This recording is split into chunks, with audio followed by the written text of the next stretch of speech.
Vercingétorix a-t-il réellement existé? C'est une question sur laquelle énormément de personnes se disputent et se déchirent dans des débats. Dans cette vidéo, nous allons répondre à cette question par des preuves, car oui, à la fin de cette vidéo, nous allons clairement affirmer si oui ou non Vercingétorix a existé. C'est Adrien Aliste, votre analyste d'histoire, et c'est parti. Mais alors, pourquoi n'existerait-il pas? L'argument principal des personnes qui disent que Vercingétorix n'existait pas est que César est le seul à en parler. Alors, pourquoi César aurait-il inventé son existence? Eh bien, selon ces gens-là, César aurait inventé son existence pour justifier une conquête difficile auprès du Sénat. Mais cet argument ne marche pas et je vais vous dire pourquoi. Pour commencer, César n'est pas le seul à en parler.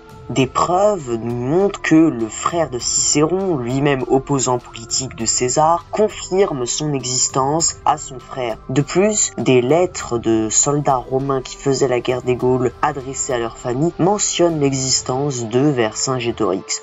Donc César n'est pas le seul à parler de l'existence de Vercingétorix. De plus, la guerre des Gaules a commencé en -58 et Vercingétorix est arrivé en -52 dans le récit de César.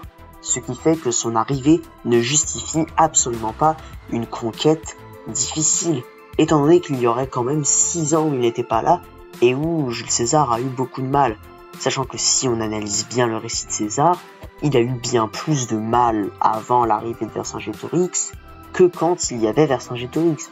Enfin, je veux dire, Vercingétorix, ça a duré 1 an, alors que le reste, ça a duré 6 ans. Les plus têtus ajouteront que nous n'avons jamais retrouvé son corps, c'est parce que les Romains l'ont jeté à l'eau, et je sais pas vous, mais moi personnellement, ça me paraît logique qu'ils aient fait ça.